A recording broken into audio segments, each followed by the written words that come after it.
स्वागत है आपका हमारे इस यूट्यूब चैनल में। और आज के इस वीडियो में हम लोग पढ़ने वाले हैं क्लास 7 का चैप्टर 7 जिसका नाम है एकीक नियम। इसका एक्सरसाइज 7.1 का क्वेश्चन नंबर 15। तो इसके पहले वाले क्वेश्चंस का वीडियो अगर आपने नहीं देखा है तो लिंक डिस्क्रिप्शन में दिया गया है, वीडियो जरूर देख ले। और अगर आप इस चैनल पर नए तो इस चैनल को सब्सक्राइब करें और बेल आइकन को प्रेस करें ताकि हर आने वाली नई वीडियो सबसे पहले आप तक पहुँच जाए। तो देखिए 15 नंबर क्वेश्चन क्या है, पानी की टंकी का 5/6 भाग भरने में 30 मिनट का समय लगता है। पूरी टंकी को भरने में कितना समय लगा। ठीक है, तो एक टंकी है जिसका 5/6 यानी कि 6 नीचे है, मतलब टोटल 6 भाग है। तो 5/6 भाग भरने में 30 मिनट का समय लगता है। तो पूरी टंकी यानी कि उस पूरी टंकी को हम लोग, पूरा का मतलब क्या होता है 1, तो उसको 1 मान सकते हैं, या फिर नीचे 6 मतलब 6/6 भी हम लोग उसको मान सकते हैं। तो पूरा को हम लोग क्या मानते हैं, 1 ही मानते हैं। तो क्या लिखेंगे हम लोग कि चूंकि 5/6 भाग भरने में लगता समय बराबर, तो देखिए हमने लिखा 5/6 भाग भरने में लगता समय बराबर कितना दिया है, 30 मिनट। अब हम लोग क्या लिखेंगे, इसीलिए पूरी टंकी, ठीक है, यानी कि 1, ठीक है, पूरा मतलब 1 होता है, इसीलिए पूरा 1 टंकी भरने में लगेगा समय।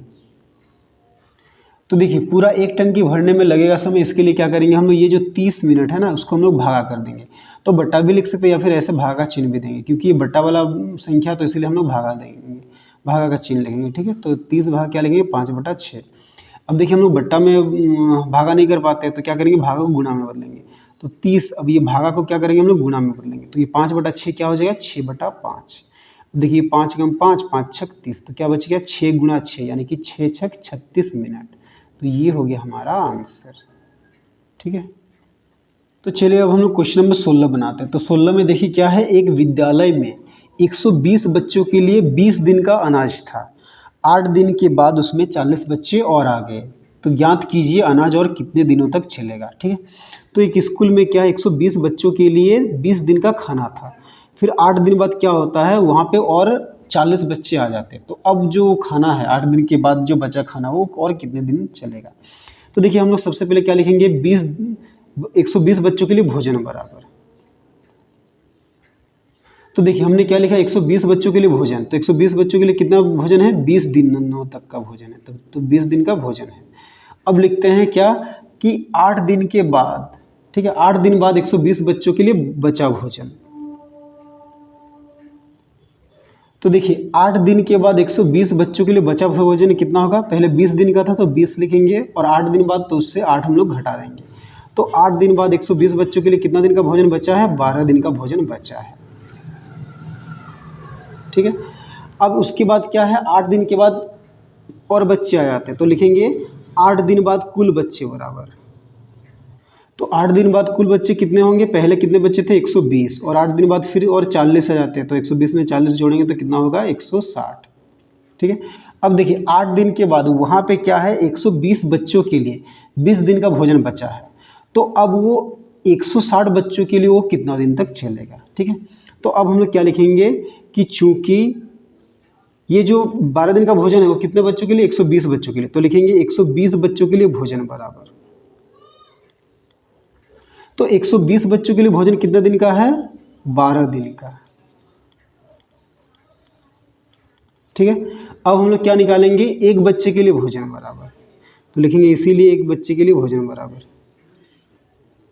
तो एक बच्चे के लिए भोजन के लिए क्या होगा, ये 12 को हम लोग गुणा कर देंगे किससे, 120 से। ठीक, अब क्या बोला है, 160 बच्चों के लिए भोजन। ठीक है, तो लिखेंगे इसीलिए 160 बच्चों के लिए भोजन बराबर।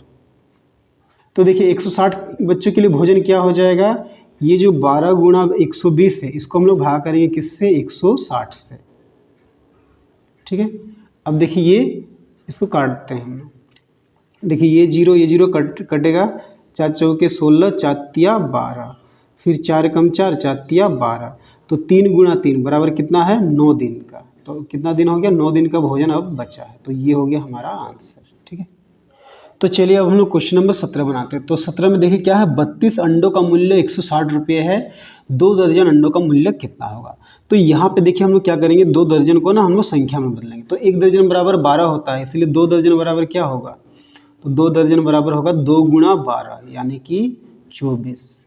तो 24 अंडों का मूल्य पूछा है, तो क्या लिखेंगे, चूंकि 32 अंडों का मूल्य बराबर। तो 32 अंडों का मूल्य कितना दिया है? 160 रुपया।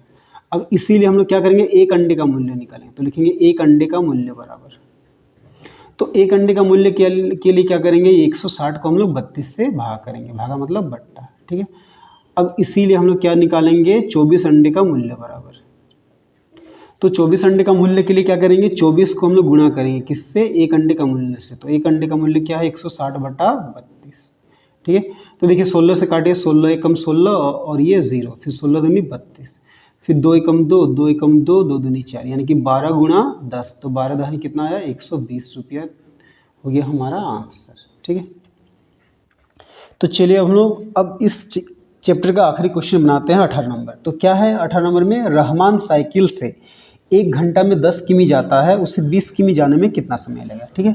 तो 1 घंटा में रहमान कितनी दूरी तय करता है, 10 किलोमीटर, तो उसे 20 किमी दूरी तय करने में कितना समय लगेगा। तो देखिए क्वेश्चन में क्या दिया है, समय से कितना समय में कितना दूरी जाता है वो दिया है, ठीक है।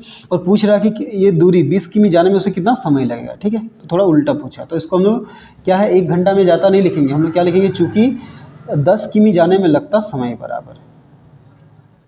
तो देखिए 10 किमी जाने में कितना समय लगता है, 1 घंटा। अब हम लोग लिखेंगे 1 किमी जाने में कितना समय लगेगा, तो लिखेंगे इसीलिए 1 किमी जाने में लगता समय बराबर।